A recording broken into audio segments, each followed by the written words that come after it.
Over the last 100 years, the Federal Reserve has created bubbles and burst them, enslaved us with debt, and destroyed our purchasing power through inflation. Yes, it's been a wonderful lie for the bankers. There are striking parallels in Frank Capra's It's a Wonderful Life to the lies and tricks that real bankers used to create the Federal Reserve. Human nature doesn't change, and the greedy elite of 1913 and 2013 look and act a lot like Potter, the banker in the movie. And many Americans are left like George Bailey, staring into the abyss as their dreams collapse and they face financial ruin. Do we live in a country that looks a lot more like Pottersville than Bedford Falls? What does Frank Capra's film show us about how we got here and how we can get out? When the Federal Reserve was created 2 days before Christmas 100 years ago, it was a culmination of 6 years of fraud, fear, and manipulation. I've never really seen one, but that's got all the earmarks of being a run. The Panic of 1907 was used to shape public support for the Fed. The panic was triggered by rumors that 2 major banks were about to become insolvent, just as we see in the movie. George, there is a rumor around town that you've closed your doors. Is that true? I am going all out to help in this crisis. I have just guaranteed the bank sufficient funds to meet their needs. They will close up for a week and then reopen. Just took over the bank. I may lose a fortune, but I am willing to guarantee your people too. Just tell them to bring their shares over here, and I will pay 50 cents on the dollar.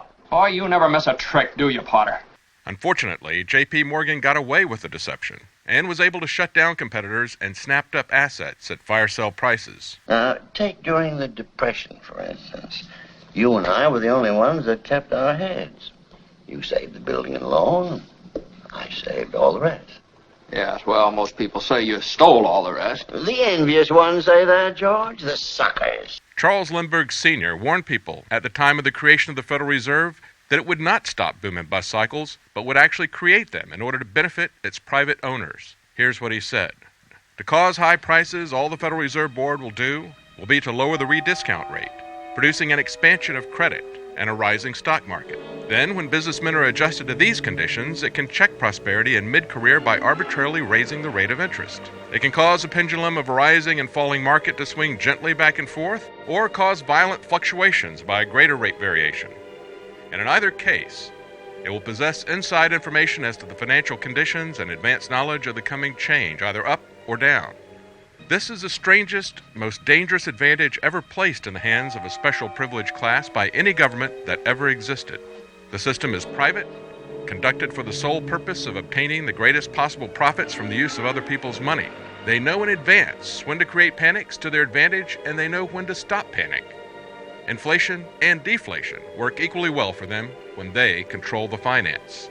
As we see in the movie, not all lending institutions have the same motivations. Now, you take this loan here to Ernie Bishop. You know, that fellow that sits around all day on his brains in his taxi, you know. I happen to know the bank turned down this loan, but he comes here, and we're building him a house worth $5,000. Why? Well, I handled that, Mr. Potter. You have all the papers there, his salary, insurance. I can personally vouch for his character. Friend of yours? Yes, sir. You see, if you shoot pool with some employee here, you can come and borrow money. What does that get us? A discontented, lazy rabble instead of a thrifty working class. As a former FDIC chair said, all too often the large banks use their models and their algorithms, and if you don't fit in their boxes, you don't get the loan. And Dodd-Frank legislation is tying the hands of small lenders, shutting out buyers and shutting down lenders. Today there are fewer lenders than at any time the government has kept records. 10,000 banks disappeared between 1984 and 2011. This town needs this measly one-horse institution, if only to have some place where people can come without crawling to Potter. Come on. In the movie, George gets to see what happens to the small town if Potter didn't have competition from credit unions and smaller lenders. If it hadn't been for you... Yeah, if it hadn't been for me, everybody would be a lot better off. My wife and my kids and my friends. Look, little fella, why you go off and haunt somebody else? Yeah, so you still think killing yourself would make everyone feel happier, eh? Oh, I don't know. I guess you're right.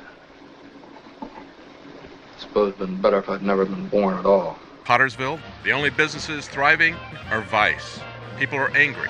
The town is filled with signs like, keep moving, keep off the grass. Bert the cop actually shoots at George when he's running away and is no threat to anyone. Stand back!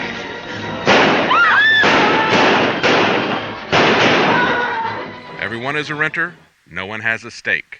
Now, you're Ernie Bishop, and you live in Bailey Park with your wife and kid. Look, Bud, what's the idea? I live in a shack in Pottersville. My wife ran away 3 years ago and took the kid, and I ain't never seen you before in my life, see? Private property and everyone having a stake is the antidote to Pottersville. Here, you're all businessmen here. Doesn't it make them better citizens? Doesn't it make them better customers? But whether it's the Trans-Pacific Partnership or a global carbon tax, the global elite don't see you as a stakeholder. They want to turn us all into serfs and treat us like cattle. Just remember this, Mr. Potter, that this rabble you're talking about, they do most of the working and paying and living and dying in this community. Well, is it too much to have them work and pay and live and die in a couple of decent rooms and a bath? Anyway, my father didn't think so. People were human beings to him, but to you, a warped, frustrated old man, they're cattle.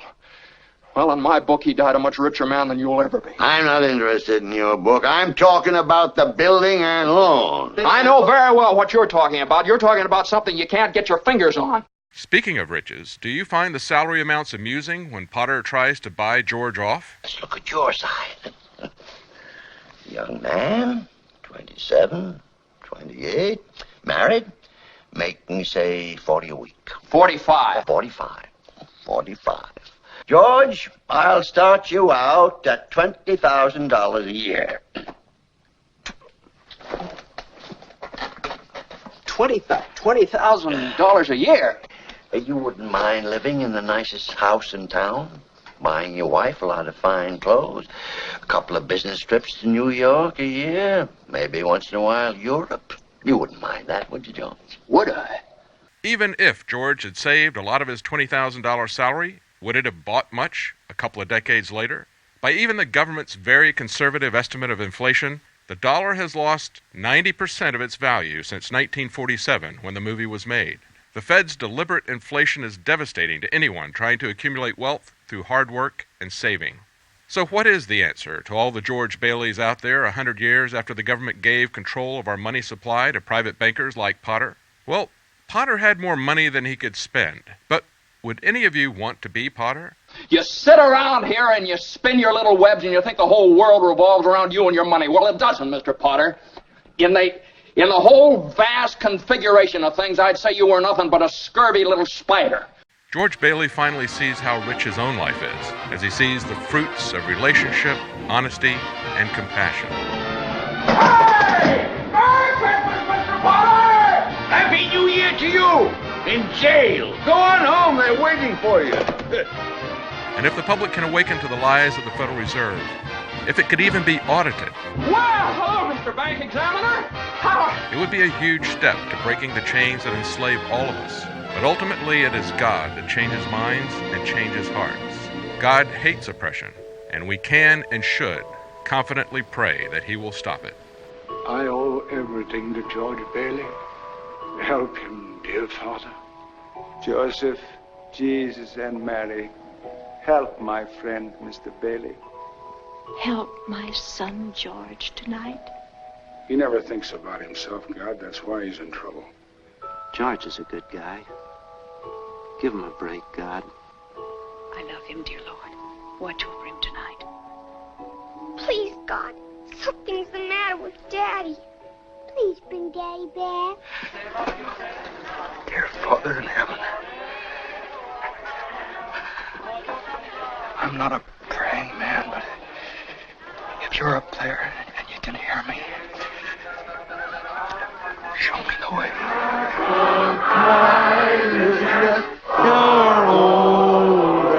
For the InfoWars Nightly News, I'm David Knight.